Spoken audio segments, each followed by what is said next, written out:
여러분, 믿기 힘드시겠지만 지금 미국 하버드 대학교에서 열린 국제학술회의에서 전 세계를 놀라게 만든 충격적인 발언이 터져 나왔습니다. 한국은 석유보다 더 귀한 자원을 가진 나라입니다. 이 한마디에 중국 대표단은 비웃음을 터뜨렸다가 불과 몇 분 만에 굳은 얼굴로 회의장을 뛰쳐나갔습니다. 도대체 그 자원의 정체는 무엇이었기에 중국 대표단조차 당황의 다리를 떠나야 했을까요? 그리고 왜 지금 세계가 그 자원의 가치를 재조명하기 시작했을까요? 오늘 이야기 끝까지 들으신다면 대한민국을 다시 보게 되실 겁니다. 이야기를 시작하기 전에 구독과 좋아요는 이미 눌러주셨죠? 감사합니다. 자, 그럼 시작하겠습니다. 우리나라는 자원도 없고 땅도 좁고 운이 좋았던 것뿐이다. 어느 날 뉴스에서 한국의 경제 규모가 세계 10위권이라든지 방산 수출 1위라든지 K-팝이 빌보드를 휩쓸었다는 소식을 들으시면서도 속으로는 이런 생각 한 번쯤 해보셨을 겁니다. 이렇게 된 게 참 기적이지 사실은 가진 게 없잖아. 저도 그랬습니다. 미국 명문대학에서 유학 중이던 저 역시 솔직히 말하면 그렇게 생각하고 있었습니다. 안녕하세요. 저는 프랑스 파리 정치대학에서 국제정치학 박사과정을 밟고 있는 이윤경이라고 합니다. 어릴 적부터 대한민국이 이룬 기적이 자랑스럽긴 했지만 그게 마냥 자부심으로 이어지진 않았습니다. 어느 날은 이렇게 생각했죠. 우리는 그저 교육열로 버틴 나라지 결국 자원도 없고 힘도 없는 작은 나라야. 그런데요, 그 생각이 완전히 뒤집힌 순간이 있었습니다. 지금부터 제가 겪은 이야기를 들으시면 여러분도 분명히 같은 충격과 자부심을 느끼시게 될 겁니다. 지난달 미국 하버드 대학교 케네디 스쿨에서 열린 국제학술회의에 참가할 기회가 있었습니다. 전 세계에서 날고 기는 외교학자, 경제학자, 지정학 전문가들이 모인 자리였고 저도 한국을 대표하는 패널 중 한 명으로 초청받았습니다. 긴장도 됐지만 마음 한편으론 자신감도 있었습니다. 하지만 첫날 회의장에서 마주한 분위기는 생각보다 훨씬 무거웠고 예상치 못한 갈등의 조짐이 곳곳에서 감지됐습니다. 특히 중국 대표단의 발언은 시작부터 압도적이었습니다. 자원이 없는 나라는 결국 다른 강대국에 종속될 수밖에 없다. 이런 식의 논리가 이어졌고 청중들은 고개를 끄덕이며 어느 정도 수긍하는 분위기였습니다. 솔직히 저도 잠시 그들의 말이 옳은 게 아닐까 생각이 흔들렸습니다. 하지만 그 순간 회의장을 조용하게 만든 발언이 나왔습니다. 바로 한 국제관계학 교수가 자리에서 일어나 이렇게 말한 겁니다. 한국은 석유보다 더 귀한 자원을 보유한 나라입니다. 그리고 그 자원을 50년도 넘게 활용해왔습니다. 처음에는 청중 대부분이 의아한 표정을 지었습니다. 어떤 이는 피식 웃기도 했고 특히 중국 대표단은 노골적으로 비웃었습니다. 하지만 교수님의 프레젠테이션이 시작되고 불과 3분이 지나자 그들은 급격히 표정을 굳히더니 마침내 노트북을 닫고 회의장을 빠져나갔습니다. 정말 믿기 어려운 장면이었지만 저는 그 순간을 똑똑히 지켜봤습니다. 도대체 그 자원은 무엇이었을까요? 왜 한국이 그 자원을 통해 기적을 이룬 나라로 다시 조명되기 시작했을까요? 그리고 왜 그토록 강경하던 중국 대표단조차 당황하며 물러설 수밖에 없었을까요? 그날 회의장에서 벌어진 일들을 통해 저는 비로소 깨달았습니다. 한국은 자원이 없는 나라가 아니었습니다. 우리가 너무나 익숙해서 그래서 미처 인식하지 못했던 어마어마한 자원을 가진 나라였던 겁니다. 그리고 지금 전 세계가 뒤늦게 그것을 깨닫기 시작한 것이죠. 그날 회의에서 가장 먼저 발언권을 쥔 사람은 중국 대표단의 수석학자였던 칭화대학 장하오 교수였습니다. 그는 조용히 마이크를 잡고 단호한 목소리로 이야기를 시작했습니다. 국가의 번영은 자원의 보유 여부에 달려 있습니다. 역사적으로 자원이 풍부한 나라가 부를 축적하고 군사력을 키우며 세계 질서를 주도해왔습니다. 중동의 산유국들, 러시아, 호주, 그리고 미국을 보십시오. 모두 막대한 천연자원 덕분에 오늘의 위상을 갖게 된 것입니다. 이 발언은 굉장히 논리적으로 들렸고 발표 자료에는 석유 매장량 지도, 자원 수출국의 GDP, 군사력 통계 등이 정리돼 있었습니다. 청중들 중 일부는 고개를 끄덕였고 몇몇은 박수를 치기도 했습니다. 저는 순간 숨을 고르게 됐습니다. 왜냐하면 그 말은 어느 정도 사실이었기 때문입니다. 역사 속에서 자원은 곧 권력이었고 경제력은 자원의 양에 따라 좌우된 시대가 분명히 있었습니다. 그 다음 연단에 선 인물은 바로 장 교수의 제자이자 미국 유학 중인 왕진웨이였습니다. 그는 스승의 논리를 더욱 세련되게 덧붙였습니다. 제가 최근 분석한 자료에 따르면 현재 세계 상위 20개 경제국 중 14개국이 주요 자원 보유국입니다.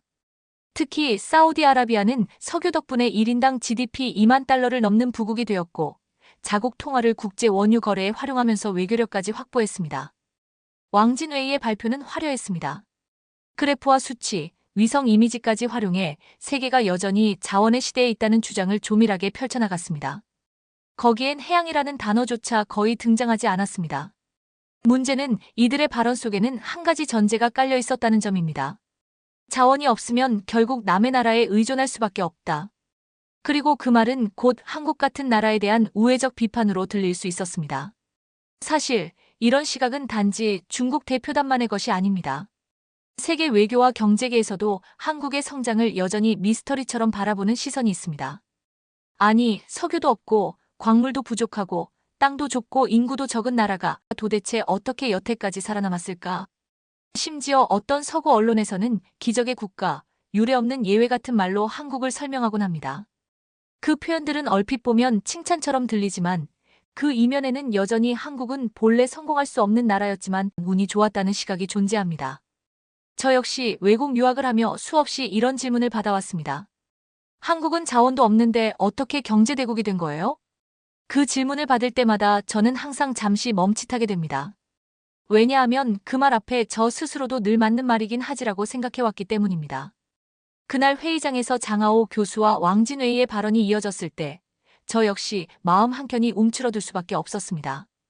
그들의 말은 논리적이었고 수치로 뒷받침됐으며 역사적으로도 충분한 사례를 가지고 있었습니다. 그들의 발표 이후 회의장에는 일시적인 정적이 흘렀습니다. 분위기는 명백히 그들의 논리 쪽으로 기울어 있었습니다. 그런데 바로 그 순간이었습니다. 한 명의 미국 학자가 조용히 손을 들고 질문을 던졌습니다. 그렇다면 반대로 자원이 거의 없는 한국은 어떻게 세계 10위권 경제국이 되었을까요? 단지 미국의 지원 때문이었습니까? 아니면 다른 구조적인 이유가 있었습니까? 순간 회의장이 묘하게 긴장됐습니다. 청중의 시선이 장하오 교수 쪽으로 향했고 그는 살짝 당황한 듯한 얼굴로 대답을 망설였습니다. 그때 저는 속으로 외쳤습니다. 지금이다. 이 흐름을 바꿔야 한다. 왜냐하면 지금까지의 토론은 한 가지 관점만을 절대적인 진실처럼 다루고 있었기 때문입니다. 그들에게 필요한 것은 수치나 논리보다도 진짜 현실을 살아낸 다른 이야기였습니다. 그리고 그 이야기를 할 수 있는 사람이 바로 저였습니다. 저는 조용히 마이크를 잡았습니다. 그리고 이렇게 말문을 열었습니다. 여러분, 한국은 석유도 없고 천연가스도 없고 주요 광물 자원도 부족한 나라입니다. 그런데도 오늘날 세계 6위 수출국이자 반도체, 조선, 배터리, 문화산업 등 수많은 분야에서 세계 선두를 달리고 있습니다. 이 사실 하나만으로도 지금 우리가 자원의 절대성에 대해 다시 생각해 볼 필요가 있지 않겠습니까? 회의장이 조용해졌습니다. 이제 흐름이 조금씩 바뀌기 시작했습니다. 그리고 저는 바로 그 순간부터 한국이 가진 석유보다 귀한 자원, 그 진짜 이야기를 꺼내기 시작했습니다. 그것은 결코 가시적인 것이 아니었고, 그래서 더 강력한 힘을 가진 것이었습니다. 제가 말을 꺼내자 회의장은 조용해졌습니다. 모두가 어떤 이야기가 나올지 지켜보는 분위기였습니다. 저는 마이크를 쥔 채 천천히 이렇게 말했습니다. 여러분, 한국이 가진 석유보다 더 귀한 자원은 바로 바다입니다. 처음엔 몇몇 사람들의 미소가 보였습니다. 누군가는 속으로 이렇게 생각했을지도 모릅니다. 바다? 그게 자원이야? 하지만 저는 바로 다음 말을 이어갔습니다. 한국은 삼면이 바다로 둘러싸인 반도 국가입니다. 하지만 단순히 바다를 접하고 있다는 사실만으로는 지금의 성장을 설명할 수 없습니다. 중요한 건 그 바다를 어떻게 활용했는가입니다. 이 말에 몇몇 학자들이 고개를 들기 시작했습니다. 저는 이어서 세계 지도를 띄우고 요르단이라는 나라의 사례를 소개했습니다. 1965년 중동의 두 국가, 사우디아라비아와 요르단 사이에서 일어난 영토 교환을 아십니까? 요르단은 서울 면적의 10배에 달하는 땅을 사우디에 넘기는 대신 홍해 연안의 19km 해안선을 확보했습니다. 이 말을 들은 중국 대표단의 한 사람이 조용히 비웃듯 중얼거리는 소리가 들렸습니다. 석유를 버리고 바다를 선택했다고? 그건 어리석은 선택이지. 그러나 저는 멈추지 않았습니다. 오히려 더 또렷한 목소리로 말했습니다. 사람들은 그 선택이 잘못이라고 생각했습니다. 하지만 지금 요르단은 그 결정을 후회하지 않습니다. 왜일까요? 그 19km의 해안선 덕분에 아카바항이 생겼기 때문입니다.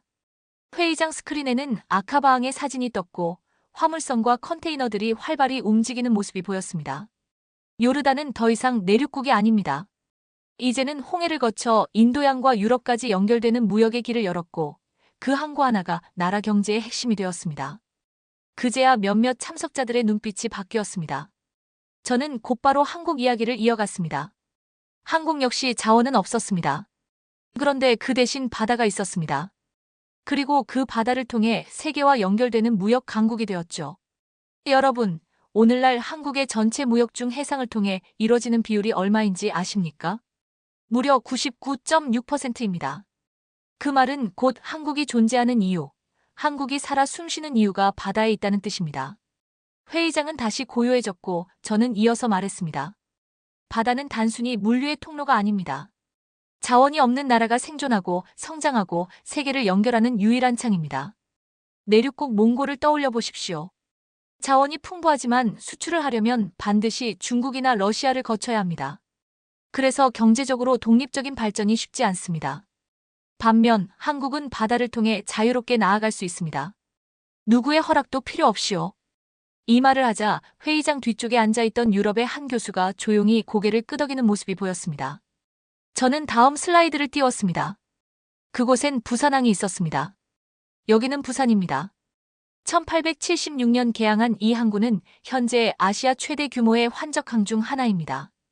지금 부산항은 287개의 국제 전기 노선을 운영하고 있고 매년 2천만 개 이상의 컨테이너를 처리하고 있습니다. 한국은 단지 자국의 무역을 처리하는 것을 넘어서 전 세계 물류를 중개하는 해양 네트워크의 중심지가 되었습니다. 그 순간 미국 대표단 중 한 명이 조용히 메모를 하던 손을 멈추고 고개를 들었습니다. 저는 기회를 놓치지 않고 이어 말했습니다. 한국의 바다는 조선업으로 이어졌습니다. 세계 최고 수준의 조선 기술, LNG 선박, 이중 연료 추진선, 스마트 선박. 이 모든 혁신은 바다가 있었기에 가능했습니다. 또한 그 바다는 사람과 사람을 연결했고 문화와 기술, 창의성까지 흘러가게 만들었습니다. 여러분, 자원은 땅속에 묻혀 있기에 끝이 있습니다. 하지만 바다는 무한히 열려 있고 영원히 흐릅니다. 그 바다를 어떻게 활용하느냐가 21세기 국가의 미래를 결정할 것입니다. 그리고 한국은 그 답을 이미 증명해낸 나라입니다. 회의장은 조용했습니다. 누군가는 감탄했고 누군가는 당황했습니다. 하지만 분명한 것은 지금 이 순간부터 한국은 자원이 없는 나라라는 프레임이 흔들리기 시작했다는 사실이었습니다. 그리고 저 역시 처음으로 가슴 깊이 확신하게 됐습니다. 우리는 결코 부족한 나라가 아닙니다. 우리는 바다를 가진 나라입니다. 바다의 힘이 단지 상징적인 개념이 아니라는 사실은 한국의 경제 구조를 들여다보면 더욱 분명해집니다. 한국의 수출 구조를 분석해보면 해상이 얼마나 핵심적인 위치에 있는지 단번에 알 수 있습니다. 2022년 기준 한국의 총무역 규모는 1조 2천억 달러를 돌파했습니다. 이 수치는 한국이 세계 9대 무역국에 올랐음을 의미합니다. 그리고 그 어마어마한 물류의 90% 이상이 바다를 통해 오갑니다. 무역은 국가의 혈액순환과도 같습니다. 그런 의미에서 한국은 전 세계를 향해 심장을 뛰게 만든 강력한 해양순환 시스템을 갖춘 나라입니다. 그 중심에는 부산항이 있습니다. 부산항은 단순한 항구가 아닙니다. 세계 2위의 환적 항만이자 글로벌 해상물류 허브입니다. 이곳에서는 한국 제품만 다루는 것이 아닙니다. 유럽, 아시아, 미주에서 들어온 수많은 화물이 부산항을 거쳐 세계 각지로 재배분됩니다. 바로 이 점이 중요합니다. 한국은 자국 경제만을 위한 항만이 아닌 세계 물류 체계에 없어서는 안 될 플랫폼이 된 것입니다. 그리고 이 해양 플랫폼 위에 한국은 세계 1위의 산업을 하나둘씩 세워 올렸습니다. 그 첫 번째가 바로 조선업입니다. 지금 한국의 조선소들은 전 세계 LNG 운반선의 70% 이상을 수주하고 있습니다. 현대중공업, 삼성중공업, 하나오션 등은 단순히 배를 만드는 기업이 아닙니다. 이들은 미래의 에너지 운송을 책임지는 해양 첨단 기술의 집합소입니다. LNG 운반선은 단순한 화물선이 아닙니다. 수천 톤의 액화가스를 영하 160도 이하로 안정적으로 운반해야 하는 고도의 기술력, 정밀 용접 기술, 첨단 소재, 극저온 시스템이 총동원되는 하이엔드 산업의 결정체입니다. 그리고 이 어려운 선박을 전 세계가 한국에 주문하고 있다는 것은 곧 한국의 기술력을 향한 국제사회의 신뢰를 의미합니다. 그뿐만이 아닙니다.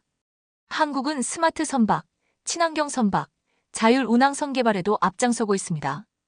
이는 단순히 산업적 우위를 넘어서 기후위기 시대의 해양 해법까지 제시하는 수준입니다. 국제해사기구 IMO의 환경 규제를 선도적으로 이행하며 탄소 중립 선박 개발에까지 나서고 있다는 점은 한국이 미래 해양 산업의 방향을 이끌고 있다는 강력한 증거입니다. 그리고 이 기술력은 다시 해군 함정, 잠수함, 구축함 같은 방산 산업으로도 확장됩니다. 해양 접근성은 조선, 방산, 무역, 물류를 잇는 한국 경제의 혈관이자 뼈대라는 사실입니다. 한국이 바다를 통해 이룬 또 하나의 위대한 성취는 국가 안보와 방위 산업의 발전입니다. 경제와 문화의 번영은 물론 중요하지만 그것을 지속 가능하게 만들기 위해서는 자국을 지킬 수 있는 힘이 반드시 필요합니다. 그 힘 또한 바다에서 시작됐습니다. 한반도는 지정학적으로 매우 복잡한 위치에 놓여 있습니다. 북쪽에는 북한이라는 군사적 긴장 요소가 있고 동해와 남해를 사이에 두고 일본과 맞닿아 있으며 서해 너머에는 거대한 중국이 자리하고 있습니다. 이러한 위치는 도전이자 동시에 기회입니다. 즉, 주변 강대국 사이에서 전략적 균형을 유지하며 스스로를 지킬 수 있는 힘을 키우는 것이 필수적입니다. 그리고 한국은 그 해답을 바다에서 찾았습니다. 첫 번째로 주목해야 할 것은 한국 해군의 변화입니다. 과거 한국 해군은 연안 방어 중심의 소규모 체제였습니다. 그러나 지금은 다릅니다.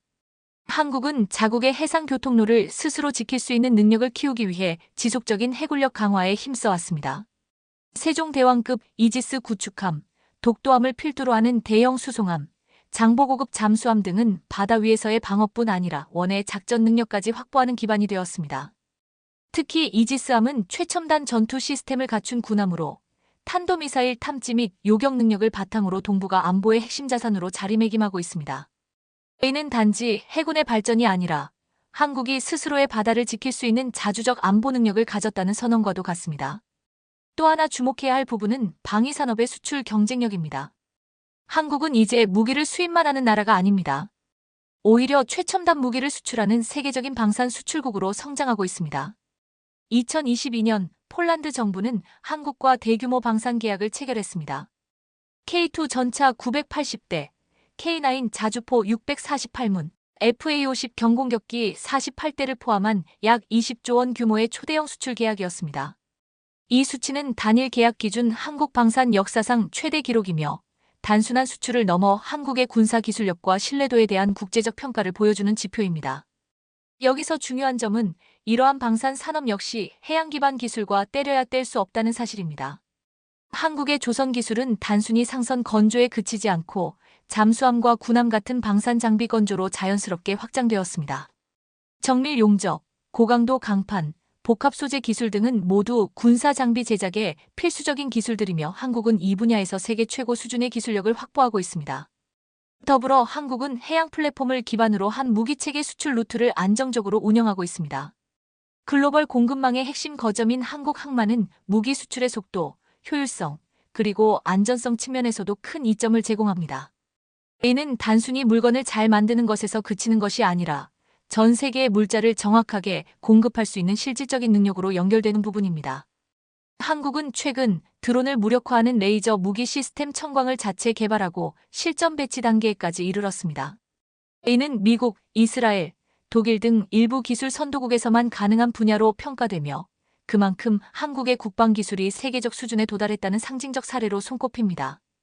이 기술 역시 정밀 제어와 에너지 전달의 핵심이 해양 플랫폼 기술에서 비롯된 것이며 선박의 안정된 전력 시스템 및 진동 제어 기술을 응용한 것입니다. 뿐만 아니라 한국은 군사적 해양 전략에 있어서도 뚜렷한 방향성을 가지고 있습니다. 남중국해에서 벌어지는 국제 해상 분쟁에 대해 국제법과 항행의 자유를 중시하는 입장을 고수하며 해양에서의 질서와 평화를 지향하는 외교 노선을 지속해왔습니다. 이는 단순히 국방의 문제가 아니라 국제사회의 신뢰를 얻는 전략적 외교 자산이기도 합니다. 여기에 더해 한국은 정찰 위성, 우주 발사체, 인공위성 통신망 구축 등 우주 기반 감시 체계를 적극적으로 추진하고 있으며 이 역시 해양 방어력과 직결되는 미래 전략입니다. 바다는 더 이상 수평적 공간만이 아니라 우주로 확장되는 3차원 전략 공간으로 진화하고 있고 한국은 그 흐름을 놓치지 않고 앞서 나가고 있습니다. 결국 한국은 자원이 없다는 약점을 기술력과 시스템, 전략적 판단력으로 극복해냈고 그 중심에는 언제나 바다가 있었습니다. 바다를 통해 조선업을 발전시켰고 그 기술을 바탕으로 방산을 키웠으며 해상 교통로를 스스로 지키는 능력을 통해 외교와 안보에서 주도권을 확보했습니다. 이 모든 것은 석유가 있었기 때문에 가능한 일이 아니었습니다. 오히려 석유가 없었기에 더 뚜렷한 전략을 세워야 했고 더 강한 기술력을 확보해야만 했습니다. 바다는 한국에게 존재의 필수 조건이었고 생존의 유일한 길이었으며 도약의 무대였습니다. 한국은 자원이 없는 나라입니다. 광물도 부족하고 석유 한 방울 나지 않으며 천연가스도 거의 없습니다. 하지만 그 결핍은 좌절이 아닌 창조의 씨앗이 되었습니다. 한국은 바다라는 열린 공간에서 길을 찾았고 그 바다를 통해 세계와 연결되며 수출 강국으로 성장했습니다. 99.6%의 무역이 바다를 통해 이루어지는 나라, 세계 2위의 환적항을 보유한 나라, 세계 1위의 LNG선 건조국이자 첨단 반도체와 문화 콘텐츠를 세계로 실어 나르는 21세기형 해양 강국. 이것이 바로 오늘날의 대한민국입니다.